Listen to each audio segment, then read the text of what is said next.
뛰어드는 사람들 때문에 하루 종일 작은 배 위에서 말씀을 전하시던 예수님께서 날이 저물어 가자 제자들에게 야, 우리 이제 이곳을 떠나 갈릴리 바다 저 건너편으로 우리 옮겨가자라고 말씀합니다. 그래서 떠났습니다. 그런데 불행하게도 배 타고 바다를 건너가는 도중에 생명의 위협을 받을 정도의 심한 풍랑을 만나게 된 것입니다. 이런 풍랑을 만날 것이라고 하는 사실을 미리 알 수만 있었더라도 굳이 그 시간, 그 밤에 배를 타고 갈릴리를 건너지는 않았을 것입니다. 뭐 약속한 것도 없고 그냥 가자고 한 것이었기 때문에 그럼 내일 가자.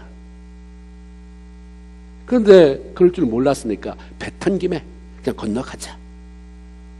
갈릴리 바다라고 하는 것은 아주 독특한 특징을 가지고 있습니다. 이 바다는 지중해 해수면보다 약 230m나 아래로 위치해 있는데 주변에는 산들이 고원을 이루고 있고 동쪽으로는 가파른 계곡이 있습니다. 그런데 북쪽에서 형성된 아주 차가운 기류가 그 계곡의 좁은 통로를 통해서 아주 급하게 흘러 들어와 갈릴리 바다 위에 떠도는 그 뜨겁게 이미 달궈진 그런 기류가 북쪽에서 온 기류가 갈릴리 바다 위에 있는 뜨거운 공기와 그렇게 부딪히면서 돌풍을 일으키고 갈릴리 바다는 큰 광풍에 휩싸이게 된다고 말을 합니다. 문제는 이런 광풍이 언제 일어날지 모른다고 하는 것이에요. 오랫동안 거기에 배를 띄우고 고기잡이로 생업을 유지해왔던 사람도 도대체 광풍이 언제 불어올지를 모르는 거죠. 우리 삶도 갈릴리 바다와 같아서 언제 강풍과 같은 고난이 몰아닥칠지 예측할 수가 없습니다. 어려움들이 미리 예고를 하고 찾아주면 좋을 텐데, 아니면 피할 준비가 되어 있을 때, 됐다 이제 와도 된다 했을 때 오면 좋을 텐데, 불청객처럼 아무 때나 시도 때도 없이 불쑥불쑥 찾아와서 우리를 힘들게 만들고 갈등을 일으키게 만드는 것입니다. 그래서 우리의 삶이라고 하는 배를 훼손시키기도 하고 그 안에 불필요하게 물로 가득 채워서 우리의 삶이 침몰의 위기 속에서, 그래서 아우성칠 수밖에 없는 위기로 몰아가기도 합니다. 아무리 신앙생활을 잘한다고 해도 우리는 죄악된 세상에 살기 때문에 이 세상을 살아가는 동안에는 어려움을 겪지 않고 피해갈 수는 없습니다. 그러게 솔로몬도 전도서 7장 14절에 형통한 날에는 기뻐해라. 내가 하나님을 믿으니까 매일매일 형통할 것이니까 기뻐해라 라고만 하지 않고 형통한 날에는 기뻐하고 곤고한 날에는 생각해라. 하나님이 이 두 가지를 병행하게 하사 사람으로 그 장래 일을 헤아려 알지 못하게 했다. 하나님을 의지하지 않고는 살아갈 방법이 없게 만드셨다. 우리의 삶 가운데는 문제없이 행복하게 사는 날도 있지만 어떻게 해야 할지, 어떻게 해결해야 좋을지 모르는, 그래서 고통스러워하는 날들도 참 많이 있습니다. 우리가 신앙인으로 실족하지 않고 변함없이 삶의 주인 되시는 주님과 기쁨으로 동행하는 삶을 살기 위해서 반드시 필요한 것이 바로 위기 극복의 능력을 키워가는 것입니다. 몰려오는 광풍이라고 하는 문제에 눌려있는 한 기쁨이 사라져요. 더 주님을 사모하고 싶은 그런 의욕도 없고 갈망하는 마음도 없고 그냥 갈등과 무기력 속에 빠지기 때문에 믿음의 사람들은 어려움이 오는 게 문제가 아니라 어떻게 극복하고 일어설 것인가, 어떻게 극복하고 여전히 주님과 동행하는 삶을 내 평생 지속시켜 나가야 할 것인가, 이것을 우리가 고민하고 우리가 발견하고 우리가 그렇게 삶을 살아가야 하는 것입니다. 풍랑의 위기 속에서 배 안에 타고 있던 제자들이 뭘 하고 있었을까요? 37절에 보면 물결이 배에 부딪혀 그 결과 물이 배 안으로 가득 차게 됐다. 가득하게 됐어요. 그냥 놔두면 자연스럽게 배가 가라앉겠지요. 이 말씀을 통해서 상식적으로 우리가 생각해 볼 수 있는 것은 배가 가라앉지 않도록 해야 될 거 아닙니까? 그러니까 물을 퍼냈겠죠. 열심히 여러분 같으면 뭐 하겠어요? 물 퍼내죠. 계속 물 퍼내. 그 외에 달리 풍랑을 가라앉히기 위해서 제자들이 무슨 방법을 썼다는 이야기가 기록되어 있지는 않습니다. 그런데 어떻습니까? 열심히 물을 퍼냈는데 풍랑이 가라앉습니까? 풍랑을 멈추게 할 수는 없었어요. 제자들이 누구예요? 예수님의 제자들이 누굽니까? 그들 대부분은 어려서부터 갈릴리 바다를 놀이터로 삼고 자라왔어요. 저희 집은 농사를 졌지만 거기서 한 30분 가면 외갓집이 있고 조금 더 가면 아산만에서 들어오는 저수지가 있었어요. 그 저수지는 개응물이에요. 가면 다 빠지고. 그러는데도 시간만 나면 가서 노는 거예요. 근데 뭐 갈릴리 사람, 갈릴리에서 태어난 어부의 아이들 맨날 거기가 놀이터 아니겠습니까? 그리고 커서는 고기 잡는 어부로 잔뼈가 굵어온 사람들입니다. 어부로 살아오면서 그동안 수도 없이 풍랑을 만났을 것입니다. 그리고 그 위기를 헤쳐나온 경험들 각자 가지고 있었을 것이에요. 그런데 이날 풍랑을 만났을 때 그런 베테랑들에게도 딱히 독특한 해결 방법이 없었어요. 연륜이 많다고 해서, 경험이 많다고 해서 어려움이 피해가지 않을 뿐만 아니라 그들 또한 그 문제에 대한 정확한 답을 가지고 있지도 않다고 하는 것입니다. 젊었을 때 과거의 힘든 일을 많이 넘어갔다고 해서 봐주지 않아요. 문제는 여전히 우리의 삶에 도전해 옵니다. 옛날에 젊었을 때 같으면 내가 일어서서 그냥 마음대로 좀 추스렸을 텐데, 잘 이까짓 넘어갔을 텐데 왜 힘이 없을 때 이런 병이 찾아오나? 왜 내 삶이 이 모양인가? 왜 내 자녀는 저렇게 살아가고 있는가? 왜 사업이 이렇게 점점 힘들어지는가? 등등. 이렇게 묻게 만드는 어려움이 참 많이 찾아오죠. 그럴 때 사람들은 배가 침몰되지 않도록, 내 안에 찾아온 문제 때문에 내가 가라앉지 않도록 자꾸 물을 퍼내려고 합니다. 문제 해결을 위해서 내가 할 수 있는 일을 뭔가 열심히, 그런 뭔가 해결책이 나오겠거니 열심히 물을 퍼냅니다. 뭔가를 시도해봐요. 손을 놓은 채 가만히 있으면 일단 불안하고, 일단 가라앉아서 빠져 죽을 것 같으니까, 그 문제에 눌려서 죽을 것 같으니까 뭐라도 해보고 싶은 거죠. 그런데 물을 퍼낸다고 광풍이 가라앉지 않는 것처럼 무언가를 열심히 한다고 해서 반드시 어려움이 해결이 되지는 않는다고 하는 것입니다. 이 세상에는 우리가 열심히 해도 해결할 수 없는 어려운 일들이 너무나도 많이 있습니다. 점점 문제가 심각해집니다.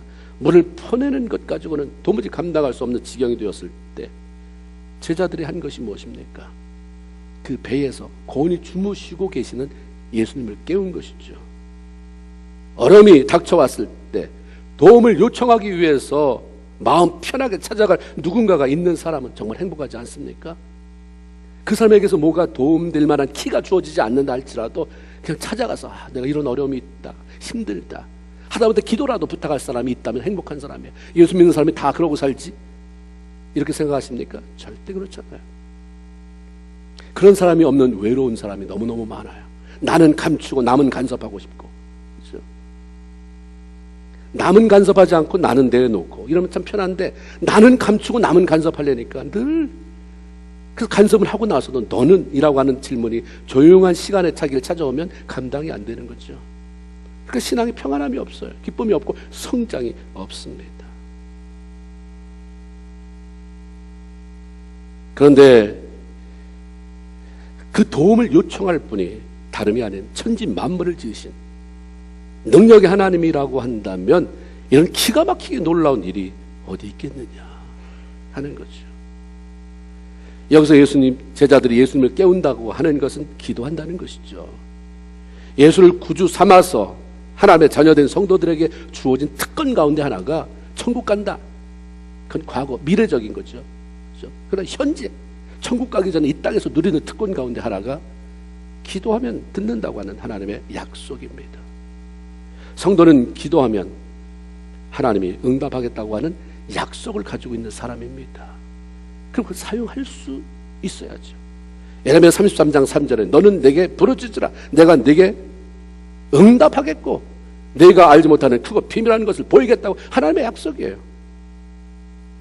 역대하 7장 14절에 보면 내 이름으로 일컫는 내 백성이 그 악한 길에서 떠나서 스스로 겸비하고 기도해서 내 얼굴을 구하면 내가 하늘에서 듣겠다. 그리고 죄를 사하고 땅을 고치겠다라고 말씀합니다.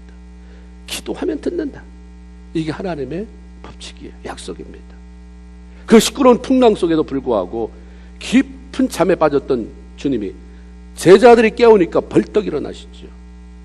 주님이 가장 귀 기울여 들으시는 소리가 뭡니까? 사랑하는 자녀들이 부르는 소리예요. 남편과 아내와 아기가 있을 때 아내는 남편이 뭐라고 해도 잘 못 듣는데 그보다도 더 작은 소리로 아이가 부시럭대도 벌떡 일어나는 게 어머니예요. 하나님은 그 자녀가 뭐라고 하면 그 소리에 벌떡 일어나고 그를 향해서 고개를 돌리시는 분이죠.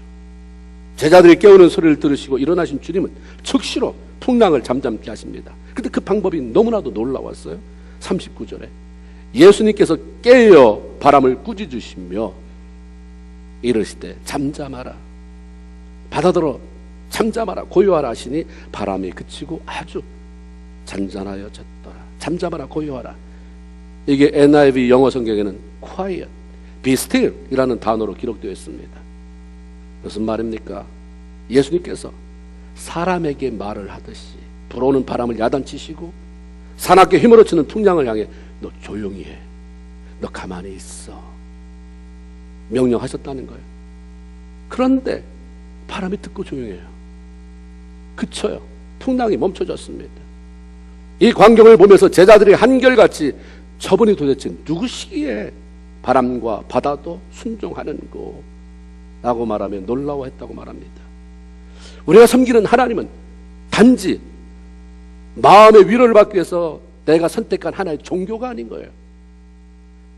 많은 사람이 섬기는 미신, 잡단 그런 신 가운데 한 신이 아니라 이렇게 능력으로 만물을 통치하시고 섭리하시는 유일하신 하나님이십니다. 우리가 섬기는 하나님이 어떤 분이신지를 제대로 알고 그리고 그분의 능력에 손에 잡혀서 능력 있는 삶을 살아가는 것 하나님이 원하시는데 사람들이 하나님을 제대로 몰라요. 그러니까 내 능력만큼만 하나님을 섬기니까 신뢰하니까 내 능력을 뛰어넘는 하나님을 경험해 보지 못하고 하나님 뭐야 믿어도 별일 없네 풀어놓은 역사가 일어나요. 능력만큼 일하세요. 내가 능력을 인정하는 것만큼 일하십니다. 그분을 제대로 모르면 아무것도 아닌 보잘것없는 나 자신 속에 하나님을 가두고 제한하면서 살아가게 됩니다. 내 속에 갇힌 하나님은 나보다 무능할 수밖에 없어요. 내가 하나님 여기에 가둔다면 내가 큰 거지 하나님이 큰 것입니까? 하나님이 갇혀지지 않아야 돼요. 우리 안에서 풀어놓아야 됩니다. 하나님은 한 분이시지만 우리가 그분을 어떻게 알고 이해하고 인정해드리고 대우해드리느냐에 따라서 각 사람의 삶 속에 엄청난 차이를 두고 일하십니다. 도대체 하나님은 한 분이시라는데 왜 저분에게는 이렇고 나에게는 요 모양이냐? 네가 하나님을 제한하니까. 네가 나를 둔 박스가 너무 좁아서 난 그 속에서 질식하고 할 정도다. 거기서 무슨 역사가 일어나겠습니까? 신분이 한낱 이방 땅 여리고의 기생이었던 라합이 하나님을 믿게 되잖아요. 그리고 예수 그리스도의 조상이 되어서 그 족보에 올라가게 됐습니다. 이유가 뭡니까? 그 여인이 예쁘기를 합니까? 평소에 무슨 많은 헌금을 했습니까? 뭘 했어요? 소문을 통해서 하나님을 알았어요. 소문을 통해서 알았지만 그 하나님을 인정해서 드렸어요. 그 위대한 하나님을 인정해 드렸습니다. 여리고 정복을 위해서 찾아온 이스라엘 정탐꾼에게 들려주었던 라합의 하나님 고백이 이렇습니다. 여호수아서 2장 11절 너희 하나님 여호와는 상천하지의 하나님이시라. 하나님 같은 분 없다. 내가 이 이방 땅에서 기생으로 내가 많은 제의를 집전해보고 많은 신전에 그런 사제의 노릇을 해봤지만 하나님 같은 분은 없다. 비교가 되지 않는다. 상천 위로 하늘에 아래 땅으로 하나님 같은 분이 없다. 누구도 당해낼 수 없다. 그러니까 목숨 걸고 이스라엘의 정탐꾼을 숨겨줄 수가 있었던 것입니다. 라합에게 위대한 하나님으로 인정받은 하나님은 라합의 생을 그렇게 만드셨어요. 네가 나를 위대하게 언리밋, 제한이 없는 하나님으로 그렇게 대우하니까 나도 너를 그렇게 대우하겠다. 가능하지 않는 얘기예요. 라합이 어떻게 예수의 족보로 올라와요? 이건 불가능한 일인데 족보 속에 집어넣어요. 이방 여인이 유대인과 결혼하게 만들고 거기서 자식이 나고 예수가 탄생하게 되는, 하나님을 크게 인정하면 큰 일이 이루어질 줄로 믿습니다. 크게 인정하세요. 작게 내 속에 가둬놓고, 내 속에 가둬놓으니까 내가 더 강해서 하나님과 상관없이 내가 사람 죽이고 하나님이 하시려고 하는 일 다 막아버리고, 이게 무슨 예수 믿는 사람입니까? 주님의 높고 위대하심을 찬양하고, 하나님 너무 놀랍습니다. 도대체 하나님이 하시는 일은 다윗처럼 신묘 막치게 신기하고 묘해서 도대체 가늠이 안 되네요. 하나님, 그 하나님이 나의 하나님인 것이 너무 감사합니다라고 하는 고백으로 나갈 수 있어야 할 줄로 믿습니다. 우리가 섬기는 하나님은 우리가 상상하는 것, 우리가 생각하는 것 그 이상입니다. 그 하나님이 우리가 기도하면 일어나시고 얼굴을 우리를 향해서 돌리시고 우리가 가지고 있는 문제에 개입하시고 해결해 주시겠다고 말씀하시니 우리가 부탁한 것도 아니에요. 이미 그렇게 믿기 전에 성경에 다 써놓으셨잖아요. 하나님이 먼저 말씀하신 거예요. 이보다 더한 위로가 어디 있고 이보다 더한 특권이 어디 있겠습니까? 이 하나님께서 먼저 우리를 찾아와 주셨고 만나 주셨다고 하는 사실에 대한 감격을 가지고 늘 주님과 가까이 동행하면서 그분 안에서 능력 있는 삶, 승리의 삶을 살아가는 저와 여러분 다 되기를 주님의 이름으로 축원을 드립니다. 바람과 파도가, 여러분 생각해 보세요. 예수님이 바람을 위해서 십자가에 못 박혀 죽으셨습니까? 파도를 위해서 피를 흘리셨습니까? 예수님이 그들을 위해서 한 건 아무것도 없어요. 단 한 가지, 태초에 창조가 됐다는 거예요. 바람 생각에, 풍랑 생각에 하나님이 우리를 만드셔서 여기에 존재케 했다.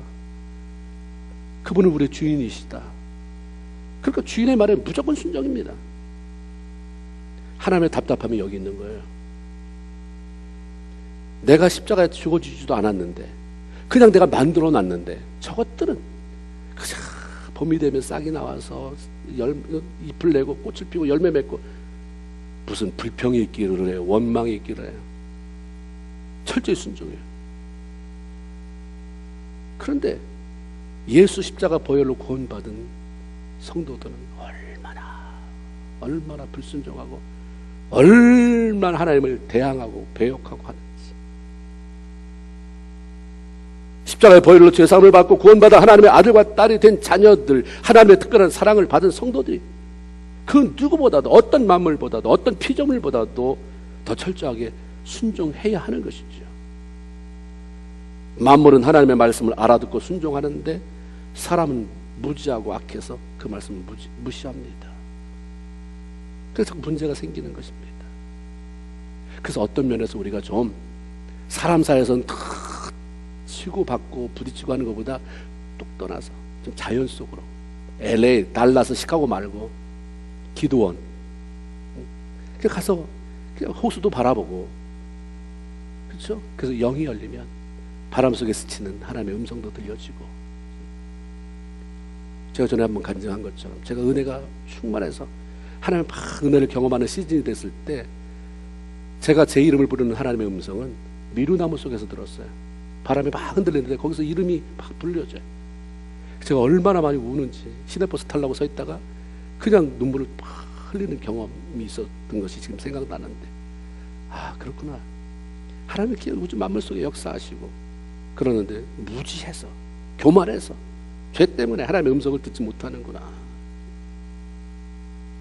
제자들이 깨우는 소리를 듣고 일어나서 바람을 꾸짖고 풍랑을 잠잠하게 하신 예수님은 그 제자들에게 너 왜 이렇게 두려워하느냐, 왜 이렇게 믿음이 없느냐라고 야단을 치십니다. 예수님이 왜 이런 말씀 하셨을까? 풍랑, 바람 다 잔잔해졌으면 됐지, 그러고 나서 왜 야단을 치시는가?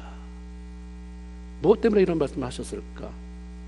제자들이 두려워하고 믿음이 없다는 것을 무엇을 보고 판단하신 것일까?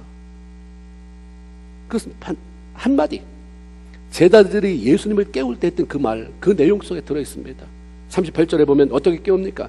선생이여, 우리가 죽게 된 것을 돌보지 아니하시나이까? 여러분이 정상적인 생각을 가지고 있다면 어떤 뉘앙스가 풍겨집니까? 여기 속에서 선생이요, 우리가 죽게 되었는데 그 안에는 없지만 잠만 자고 계십니까? 왜 우리는 돌아보지 아니하십니까? 어떤 의미가 느껴져요. 급한 상황 속에 깨워 도움을 구할 뿐이 옆에 계시니 감사합니다라는 마음이 느껴집니까? 아니면 원망 불평이 느껴집니까? 평안함이 느껴집니까? 아니면 무서워서 바들바들 떠는, 그래서 고함치는 그 심정이 느껴집니까? 바람과 파도가 세차게 들리는 상황, 자신들의 목숨이 위태롭게 된 상황 속에서 제자들이 예수님을 부를 때에 결코 속상하지 않았을까? 예수님 계실 시간입니다. 예수님 계셔야 돼요. 이렇게 했어요? 울부짖었겠죠. 그렇게 큰 소리로 예수님을 깨우기는 하는데 그 소리 속에는 예수님을 신뢰하지 못하는 데서 나오는 두려움, 원망에 가득 찬 소리였습니다. 그러게 예수님은 일어나셔서 다 정리한 이후에 어찌하여 그렇게 무서워하느냐, 너희가 어떻게 그렇게 믿음이 없느냐 라고 말씀하셨던 거지요. 예수님을 깨우기는 하는데, 기도를 한다고는 하는데 그 소리가 주님에 대한 신뢰 소리가 아니라 단지 두려움에 가득 찬 원망의 부르짖음이 될 때 그것은 별 의미가 없다는 거예요. 지금은 내가 육체로 있어서 너희 가운데 머물러 있으니까 너희가 깨우고 소리 지르면 내가 벌떡 일어나서 그 문제를 해결해 주지만, 내가 이제 십자가의 죽음으로 너희를 떠나서 이 땅에 존재하지 않게 되면 그때는 내가 믿음으로만 해야 된다. 내가 여기 있는 것도 아니고 보이지도 않는데 뭐로 살 거냐? 믿음으로 구하고 믿음으로 해결받아야 하는 순간이 오는데, 이렇게 믿음이 없어서야, 이렇게 두려움에 사로잡혀서야 어떤 일을 해나갈 수 있겠느냐, 그런 의미가 포함되어 있는 거죠. 기도는 큰 소리로 하느냐 작은 소리로 하느냐 그 문제가 아니에요. 그게 중요한 게 아닙니다. 그 기도를 들으시고 응답하실 하나님을 신뢰하고 바라보느냐 그렇지 않느냐가 문제인 거죠. 아무리 기도의 목소리가 커도 그 속에 원망, 불평, 불신, 두려움으로 가득 채워지고 하나님을 바라보지 못한다고 한다면 그것은 의미가 없어요. 왜 두려움이 오는가? 하나님에 대한 신뢰가 부족이죠. 문제 가운데서도 여전히 나와 함께 하실, 내가 평안할 때, 너무 기뻤을 때 참 감사하다고 그 고백했던 그 하나님, 여전히 그 하나님이 내 문제 속에서도 함께 하신다고 하는 확신과 그분을 바라보지 못하기 때문에 두려움이 오잖아요. 왜 두려움이 문제가 되는가? 두려움이 오면 균열이 생겨요. 마음의 평안함과 고요함이 사라지고 불안해지기 때문입니다. 불안한 마음은 마음에 풍랑이 일어나게 하고, 풍랑이 만들어내는 그 시끄러운 소리는 우리 내면에 세미하게 들려주시는 하나님의 음성을 다 파묻어버려요. 안 들리는 게 아닌데 묻혀버리는 거죠. 조용히 해보세요. 밤에는 낮에 듣지 못한 소리가 들려요. 차들도 멈추고 시끄럽게 떠들어대는 그런 군상들의 소리도 사라지고 나면 조용히 들려요. 시끄러우면 다 묻혀버려요. 너무 시끄러우면 저기서 뭐라고 말하는데도 라디오 소리, 무슨 전화 통화 소리, 차 소리 다 묻혀버리잖아요. 심한 풍랑이 있는 바다, 요동치는 배라고 하는 같은 환경에 예수님도 계셨고 제자들도 있었습니다. 그런데 제자들은 죽음의 위기에 앞에서 두렵고 불안하고 떨려서 원망하며 소리치지만, 예수님은 고물에서, 배의 뒷부분에서 아주 깊은 잠에 빠지셨습니다. 풍랑으로 인해서 배가 심하게 요동쳤을 텐데, 흔들렸을 텐데도 주님은 베개까지 베시고 깊이 잠에 빠지셨습니다. 어떻게 그렇게 하실 수 있었을까? 이것은 마음의 평안함이 없으면 절대로 가능할 수가 없는 거죠. 어쩌면 예수님은 배가 심하게 흔들렸기 때문에 제자들이 깨우기 전에 이미 깨어 있으셨는지도 모릅니다. 그렇다고 한다면 어떻게 그렇게 죽음으로 몰아갈 만큼 거센 풍랑, 그 풍랑이 밖에서 이렇게 일어나고 있다는 사실을 아시고도 마음의 평정을 유지할 수 있었을까? 그래서 바로 예수님의 삶에 있었죠. 그분은 늘 자신의 아버지 되시는 하나님을 신뢰하고 바라보고 사셨기 때문에 가능한 일이었습니다. 히브리서 4장 15절에 보면 이 땅에 오신 예수님은 우리의 연약함을 채우라신 분이 있다 라고 말씀합니다. 우리 인간이 가지고 있는 모든 연약한 그 감정들을 다 경험하신 분이에요. 슬픔도 겪으시고 외로움도 기쁨도 두려움도 다 겪으신 분이에요. 그러나 그걸 다 경험했지만 그 연약함 속에 눌려 살지는 않았어요. 그 이유는 매 순간 아버지를 부르고 그 아버지를 바라보셨기 때문입니다. 예수님이 하나님이시지만 신적인 요소는 다 포기하셨어요. 이 땅에 사는 동안에 철저히 인간으로 살기를 원하셨어요. 그렇기 때문에 주님도 슬프면 우셨고 배고프면 밥을 안 먹으면 배가 고팠어요. 피곤하면 졸렸어요. 이렇게 깊이 잠에 떨어질 정도로. 근데 그것을 극복할 수 있었던 것은, 그걸 넘어서서 평안함 가운데 요동하지 아니하고 위대한 일을 이루어 있었던 것은 아버지를 불렀고 그 아버지를 바라봤기 때문입니다. 요한복음이라고 하는 21장 속에 하나님께서 아버지를 사용하신 칭호가 117번이나 나와요. 제가 컴퓨터를 두드려 보니까 117번이라고 나오더라고요. 아버지. 다 성인이 된 예수님이 자기를 보낸 하나님 아버지를 매번 불러 아버지. 원망이 많습니까? 아버지 소리가 많습니까? 불평이 많습니까? 주여 소리가 많습니까? 아버지. 매번 아버지. 그 요한복음 19절에는 아들이 아버지 하시는 일을 보지 않고는 아무것도 스스로 할 수 없다라고 고백합니다. 예수님은 이 땅에 자신을 보내신 아버지 하나님께서 한 번도 자기와 함께하지 않을 것을 상상해 보지도 못했어요. 그걸 의심해 본 적도 없어요. 날 십자가 지라고 이 땅에 보냈는데 십자가 치기 전에 이 풍랑에 빠져 죽게 할 거라는 생각 0.001%도 없었어요. 내가 사명이 안 끝났는데 날 왜 죽이시나. 뭘 할지를 몰라서 내가 뭘 하면 살아야 될지 모르니까 오늘 당하는 어려움 때문에 내일의 죽음에 대해 불안하고 그러는 것이지. 어차피 죽을 것인데 사명 끝나면 죽을 건데 하는 나 사명 끝났습니까? 이 모습으로 가도 괜찮습니까? 아닙니까? 그럼 살려주셔서 정리하게 해주세요. 뭐 대단한 일보다 잘 정돈하게 삶을 좀 잘 정리하게 해주세요. 이런 기도가 우리에게 있어야 되겠죠. 매 순간 평안했어요. 아버지를 바라보니까요. 그렇죠? 풍랑이 안 보여요. 아버지를 바라보니까 풍랑? 그래서 어떻다는 거예요? 그거 아버지 속에 있잖아요. 아버지의 손 안에 아버지가 만드신 건데, 우리가 하나님을 바라보며 마음을 평안함으로 채우지 못하면 사단은 우리의 마음을 두려움으로 채우려고 듭니다. 사단이 사람을 묶는 방법이 두려움입니다. 하나님은 여러분을 사랑으로 묶죠.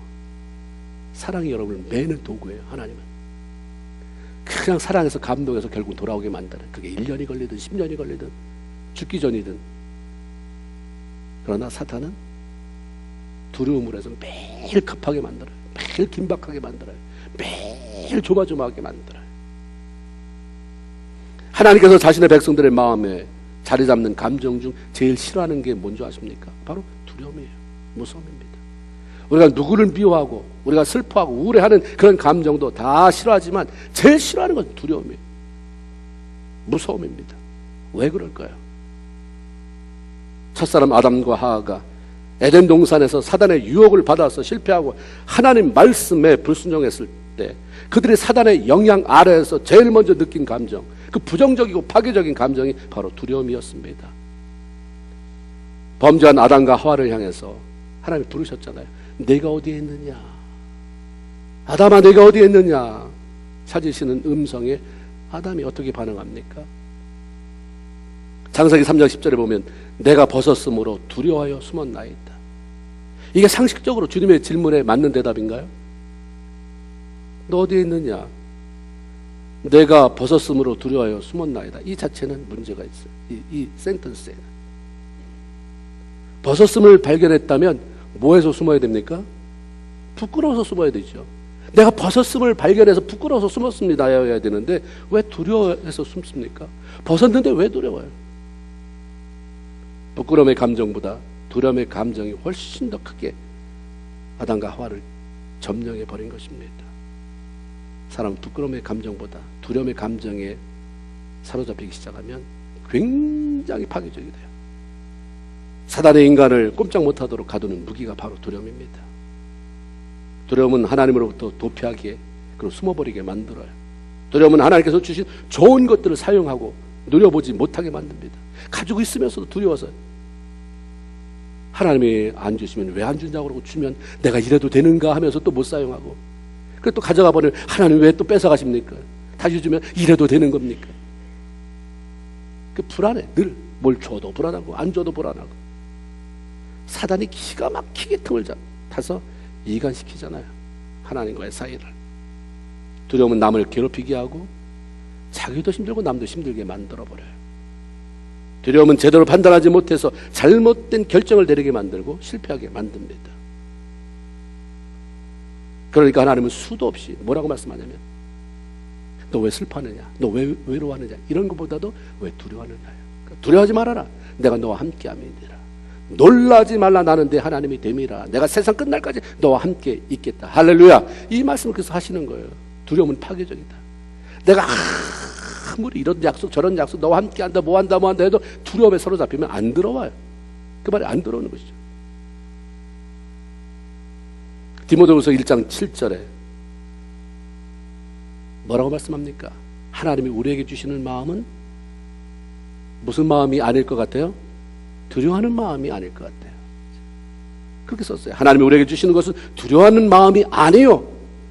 여기 못을 박았어요. 도장을 찍어버렸어요. 그러니까 우리 마음에 두려움이 있다는 것은 하나님이 주신 것입니까? 아니에요. 사탄이 줬는지 뭐가 줬는지는 모른다 할지라도 하여튼 하나님이 주신 마음은 아닌 거예요. 내 사업에 대한 두려움, 자식에 대한 두려움, 장래에 대한 두려움, 내가 해야 할 일을 제대로 해낼 수 있을까에 대한 두려움, 건강에 대한 두려움. 하여튼 두려움은 하나님 주신 게 아니라고 말씀합니다. 그렇기 때문에 두려움이 있을 때 무엇을 결정하거나 행동하거나 이러면 다 실패해요. 평안이 올 때까지 기다려야 합니다.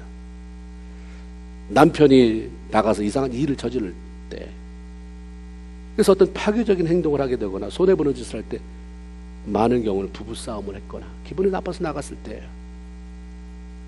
자녀들이 나가서 파괴적인 행동을 할 때에는 부모에게 야단을 맞았거나 기분이 좋지 않을 때, 마음에 평안함이 없고 불안할 때 가서 그 불안한 상황 속에 일을 저질러 버리니까 파괴적인 결과가 찾아오는 거겠죠. 빌립보서 4장 6절 7절에 아무것도 염려하지 말고, 다 같이 한번 해봐요. 아무것도 염려하지 말고 오직 모든 일에 기도와 간구로 너희 구할 것을 감사함으로 하나님께 아뢰라. 그리하면 모든 지각에 뛰어난 하나님의 평강이 너희 마음과 생각을 지키시리라. 할렐루야. 똑같은 기도 제목을 가지고 매일 기도하잖아요. 그러면서 가끔가다 자기가 기도하면서도 이게 지루하고 이게 도대체 제대로 기도하는지 모르니까 언제까지 기도해야 돼요? 정답이 뭐예요? 이 마음대로. 근데 더 정답은 뭡니까? 마음의 평안함이 찾아올 때까지 기도하는 거예요. 그리고 흔들리지 않는 평안함이 찾아오면 믿음으로 확신하고 일어나면 되잖아요. 기도 1시간, 내가 지난 보통 30분 기도하는데 이번엔 이 문제 때문에 1시간 기도했다. 잘했어요. 잘한 거지만 여전히 불안이 남아있다면 그것은 덜한 거예요. 잘한 거지만 덜한 것입니다. 그렇죠? 하나님은 반드시 평안함을 준다고 그랬어요. 어떤 방법으로 해결해 줄게, 이런 방법을 제시해 주지 않아도 기도하면, 감사함으로 기도하면 다 아는 하나님이 평강 준다고 말하잖아요. 그렇죠? 그러니까 흔들리지 않는 평강이 찾아오면 믿음으로 확신하고 일어서는 것이고, 우리가 몫은 다 한 거예요. 그 다음부터는 이제 하나님이 하나님의 시간대에 하나님의 방법에 맞춰서 일하기 시작할 것입니다. 믿으십니까? 아멘. 그런 확신도 없이 우리가 어떻게 기도하겠어요? 더 나아가 주님은 문제를 향해서 기도해라, 잠잠하라고 기도해라, 물러가라고 명령해라고 말씀합니다. 마가복음 3장 15절에 보면 예수님께서는 제자들에게 이미 귀신을 쫓아내는 권능을 주셨다라고 말씀했습니다. 제자들은 예수님을 쫓아다니면서 예수님께서 말씀으로 병을 치료하고 귀신에게 명령해서 귀신이 쫓겨나가는 것 수도 없이 보았어요. 그 누가 보면 10장 17절에 보면 예수님이 제자들을 파송하잖아요. 실습을 시켜요. 둘씩둘씩 짝지어서 나가라. 가서 복음도 전하고 병도 고치고 귀신도 쫓아내라. 돌아왔습니다. 주님이 저들이 얼마나 자부심을 가지고 왔는지 표정만 봐도 알아요. 거기 성경에 보면 기쁨으로 와서 자부심이 확 찼어요. 뭐가 된 거죠. 그들이 뭐라고 말합니까? 예수님, 우리가 주의 이름으로, 우리가 주의 이름으로, 예수의 이름으로 귀신들을 명령했더니 그들도 항복하더했다. 이런 보고를 합니다. 예수님 제자들에게 이 말씀을 하고 싶은 거예요. 내 이름으로 병이 났다고 한다면, 내 이름으로 귀신이 쫓겨났다고 한다면, 내 이름으로 왜 풍랑은 잠잠해지지 않겠느냐. 야, 그거 시도해봤어야지.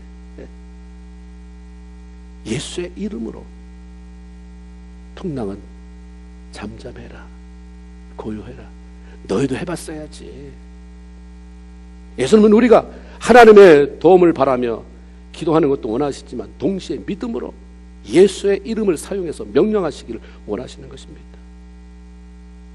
믿음으로 주를 바라봄으로 어떤 상황 속에서도 두려워하지 아니하고 예수의 이름으로 명령하고 승리를 선포함으로, 그래서 풍랑을 잠잠케 하시는 하나님의 권능을 경험하고 우리 마음에 고요함, 평안함이 찾아오는 그런 삶을 살아가기를 열망하시는 거죠. 이제 우리가 할 일은 기도 계속하는 거예요. 그리고 더 나아가선 명령하는 것입니다. 그냥 명령하세요. 나에게도 내가 내 안에 있는 그 불안함, 그 풍랑을 향해서도 내 안에 주님을 사랑하기로 결심하고 찬양하고 자랑하고 높여드리기로 결단한 내 마음속에 두려움을 일으키는 사단아, 예수의 이름으로 명하노니 뭐할지어다, 떠나갈지어다, 물러갈지어다. 그거 하라는 거죠. 나는 그렇게 할 수 있는데 남이 저지른 일은 어떻게 하겠어요? 남편이, 자식이, 아니면 다른 손님을 상대로 하는 사업이. 예수의 이름으로 이 사업이 흥왕해질지어다. 이 사업을 방해하는 흑암의 권세는 물러갈지어다.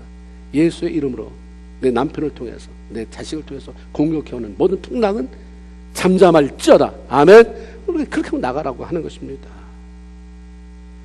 우리가 기도하고 하나님을 바라보면서 그분이 주시는 그 신뢰 가운데서 찾아오는 그 능력으로, 그 힘으로 매 순간 명령하고 꾸짖고 발로 밟고 일어서서 승리를 쟁취하고 하나님의 영광 돌리며 살아가는 그런 복된 성도가 다 되기를 주님의 이름으로 축원을 드립니다.